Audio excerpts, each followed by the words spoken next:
I will teach you drums in 1 minute. നമ്മൾ കഴിഞ്ഞ വീഡിയോയിൽ പാരാഡീഡിലിനെ പറ്റി നോക്കി. നമുക്ക് ഈ വീഡിയോയിൽ ഡബിൾ പാരാഡീഡിലിനെ പറ്റി നോക്കാം.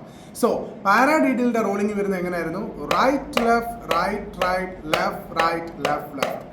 ഡബിൾ പാരാഡീഡിൽ എന്ന് പറയുമ്പോൾ ആ പാര 2 പ്രാവശ്യം വരും. അതായത് right left right left right right. അത് 2 ഹാൻഡിലൂടെ വരുമ്പം right left right left right right left right left right left left. ഇതാണ് ഇതിൻ്റെ പാറ്റേൺ. പ്രാക്ടീസ് ചെയ്യേണ്ടത്. ഇതിനും ആക്സെൻറ്റ് കൊടുത്ത് പ്ലേ ചെയ്യേണ്ടതുണ്ട്. പല വേരിയൻ്റ് ഉണ്ട്. സോ ഇത് തൽക്കാലം പല BPM ലിട്ട് എൻ്റെ കൂടെ പ്രാക്ടീസ് ചെയ്യും.